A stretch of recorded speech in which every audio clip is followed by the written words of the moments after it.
Okay, awesome. Thank you very much, Tim, for taking the time to be with us today. It's a pleasure. I have this mission, I suppose, as well, since I got involved with this whole low carb thing, to try Yeah, to get this message out to as many people as possible. I started this Low Carb USA with the idea that, it's kind of like it all started here with Ansel Keys and the McGovern Commission and all of that.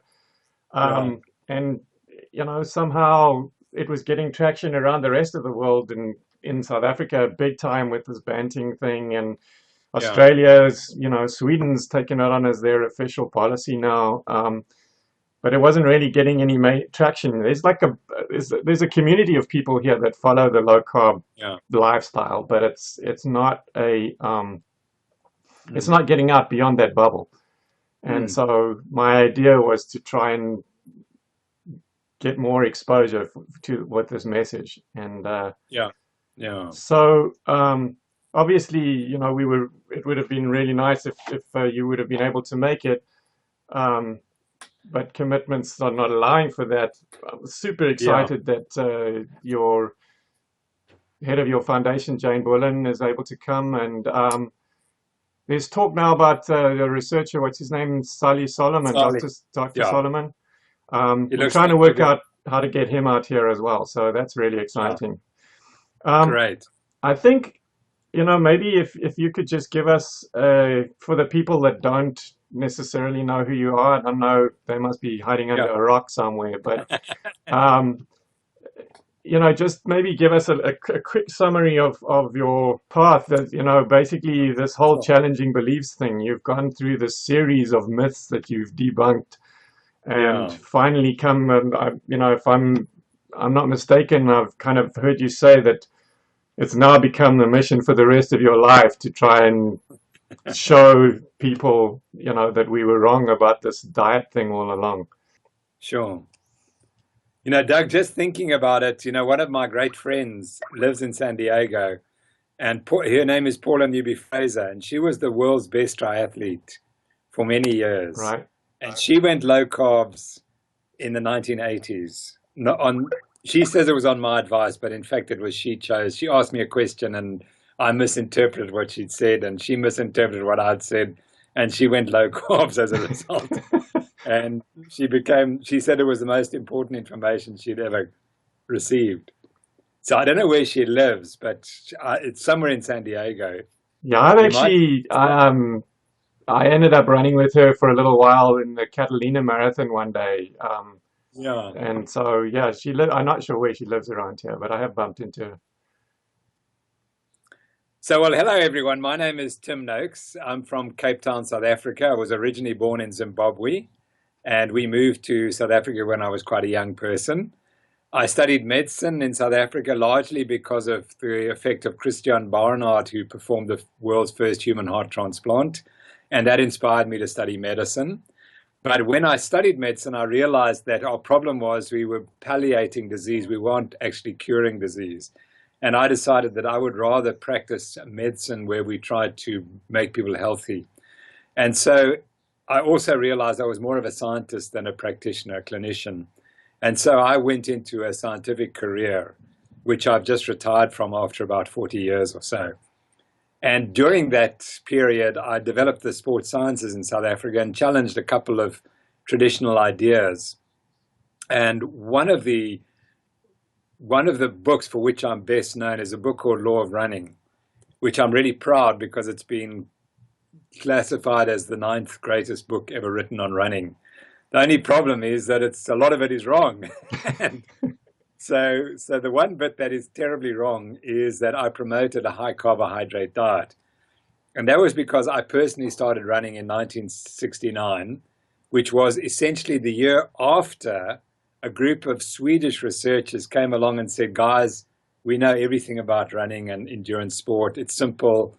All that matters is how much glycogen or carbohydrate you've got in your muscles. And the more glycogen you have, the further you can run and the faster you can run. So that's it.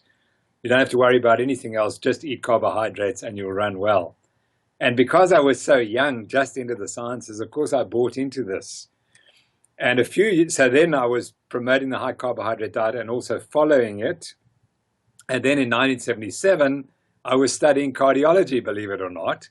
And guess what? What are the cardiologists saying in 1977? Well, because of Ansel Keys, they were saying you must eat a high carbohydrate, low fat diet in order to protect your heart.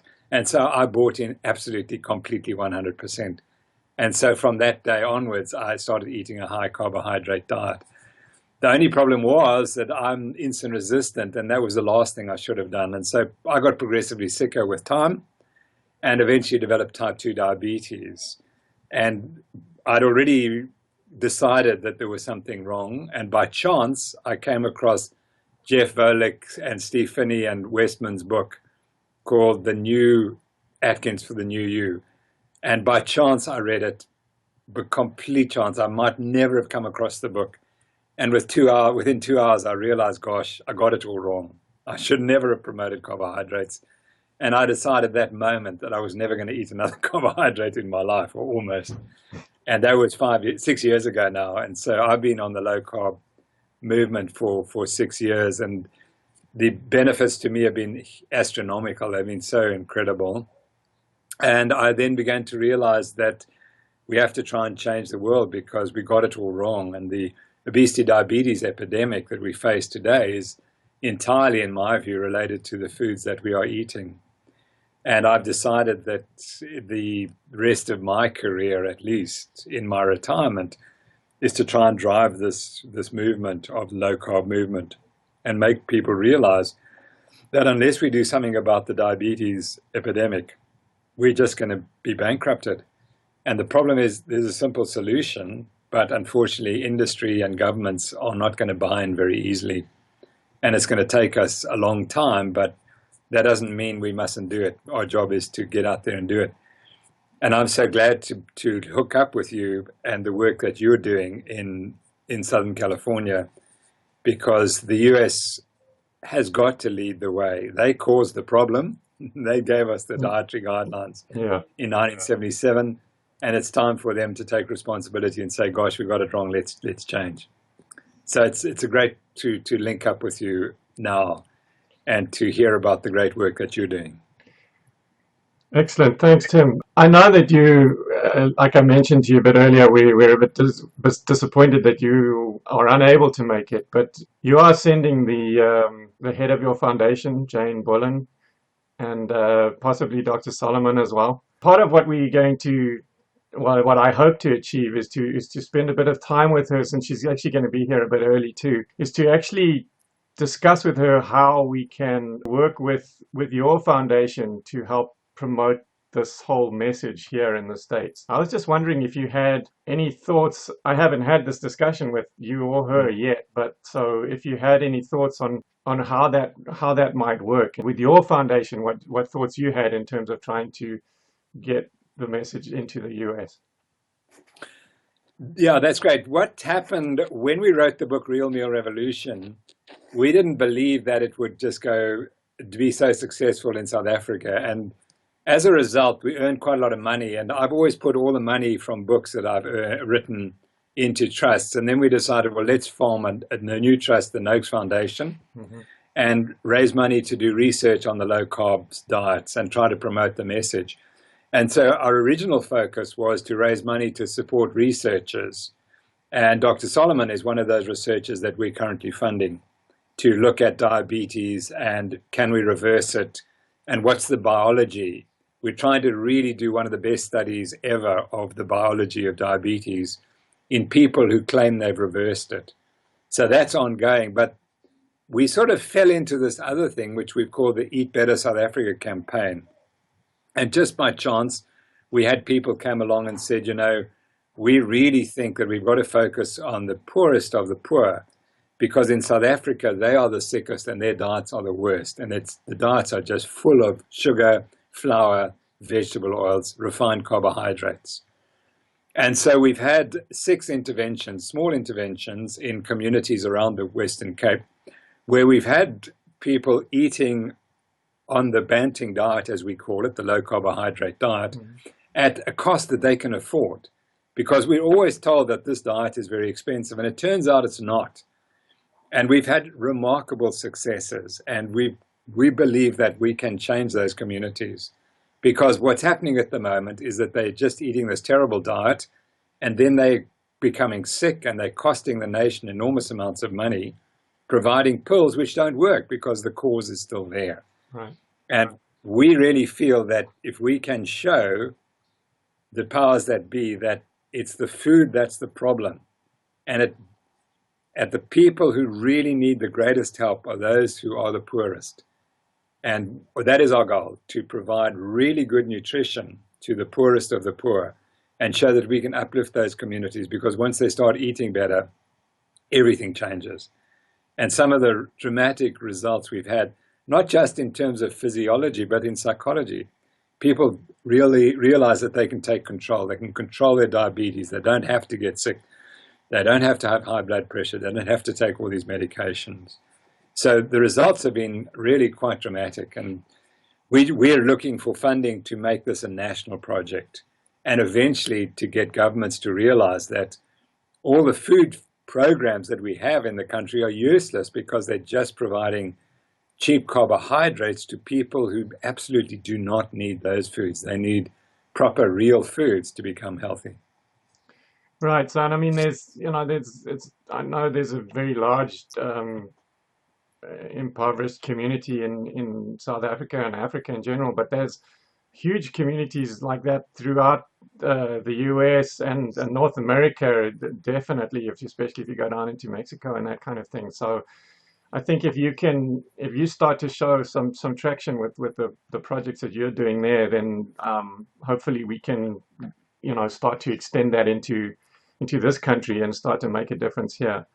When Senator McGovern introduced those dietary guidelines in 1977, I believe it was like within 3 years, by 1980, almost the entire English-speaking world had adopted those guidelines.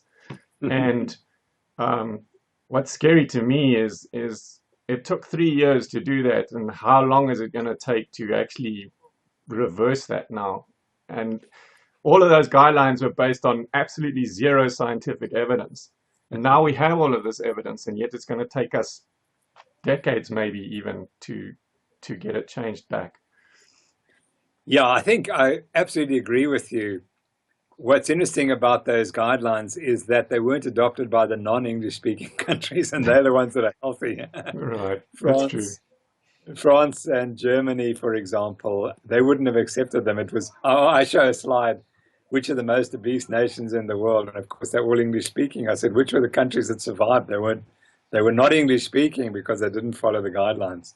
So you're quite right. And the point, of course, 40 years later, we're in trouble. And it's astonishing how people say to me, but there's no scientific evidence to support your position. And then you say, but actually there's no scientific evidence to support your position. And they don't know that because they just assume that McGovern and Keyes had provided all the evidence when in fact they hadn't. So that's going to take time. But our view is there are two things that are different today than they were 40 years ago. Firstly, the growth of social media and the internet. And I think that is changing things dramatically, where we can get our message out.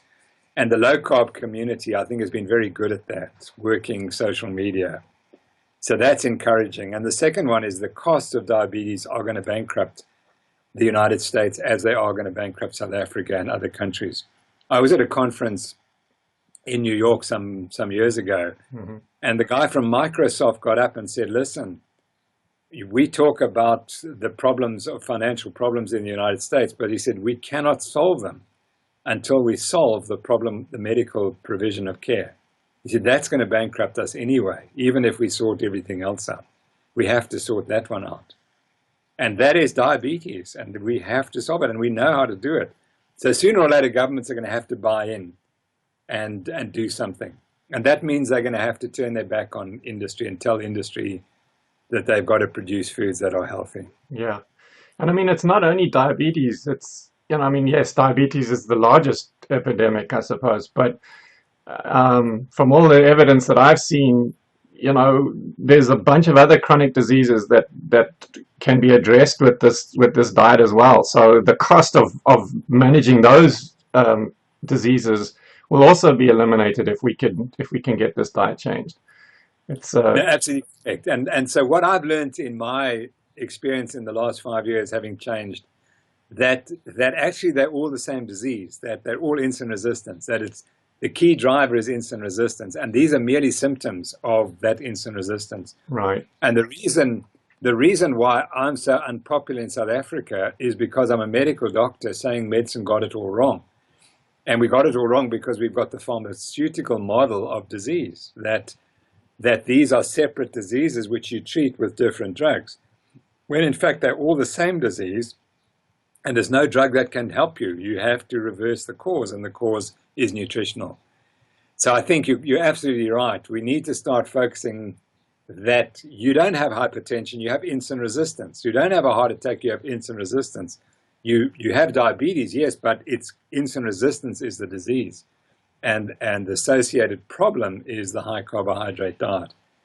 And we have to get that across to our colleagues. And my point is that if you're a medical doctor in 10 years' time and you haven't bought into these ideas, I'm not sure you'll have any patients, because the only cure, or at least something that can slow the growth of these diseases, is a low carbohydrate diet. So, and in 10 years' time, everyone will know that.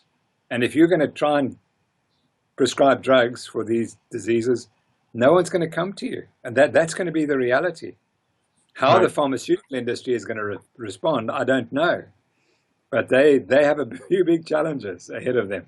Yeah, totally. I don't know if I mentioned it or got the message through to you yet, but I've been working with Nina Teicholz. You know that she had a little bit of success in Congress recently. And so I reached out to her and I said, why don't we revive this coalition that you created and get all the low carb communities, the paleo communities, and all of them that have slightly different agendas and slightly different concepts about what's right and wrong. But the core fundamentals are get rid of sugar and processed carbohydrates and seed oils and stuff like that.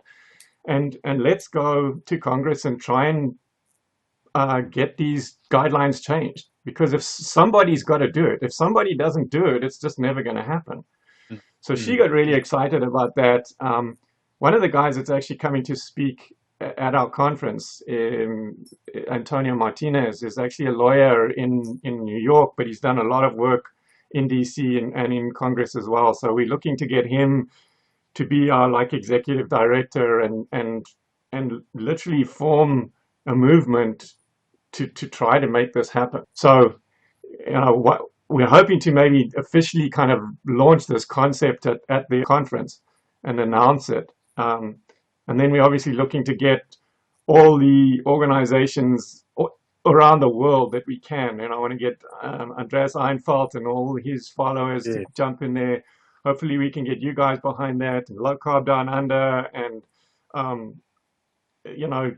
Mark Sisson and his group of paleo guys, and Rob Wolf, all of these people.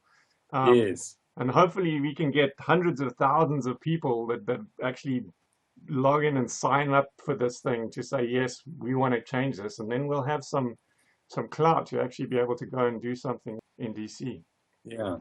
Well, you must count me in, definitely. And in fact, I wrote to Nina this morning, so I'm in regular contact with her. Okay, great. So, I have such high regard for her. And we've got some things coming up in the future, which I don't want to mention yet, but I think they're also exactly in the line with what you're working on. Okay, awesome. Yeah, so I really I look forward to working with you and your organization much further. I look forward to talking with Jane and Dr. Solomon about how we can realistically work together to further this cause. And I really, really appreciate you taking the time to speak with us today. And hopefully I can meet you in person down in Cape Town when I come out to visit my folks. Great. No, that definitely will happen. Okay. Thanks for having me. I appreciate it. And Awesome. I wish you great success at your conference. It's going to be really, really successful. I see you've got some fabulous people speaking. Yeah, definitely. We've got a lot of excitement going, and it's just, it was amazing. I put out the word. The beginning was really only 5 months ago, And I Yeah. wrote to a couple of people like Gary Taubes and Jimmy Moore and said, hey, if I wanted to do this, would you be interested? And it just took off in about 3 days. Suddenly it got a life of its own. It was crazy. Well, So you know what they say, today California, tomorrow the world. So maybe this is the tipping point. yeah, well, hey, it has to start somewhere, and that was part of my idea of when I started Yeah. this was like, you know what, it has to start somewhere, and if Mm, somebody doesn't do something, everybody's going to keep saying it needs to happen, but it won't happen until someone actually yeah. does something. So Absolutely. hopefully, this is the start of that tipping point. It would be awesome. Fantastic. All right. Thanks so much, Doug. Thanks, Tim. I hope to speak to you soon. Sure. Okay. Bye. Bye-bye. Bye.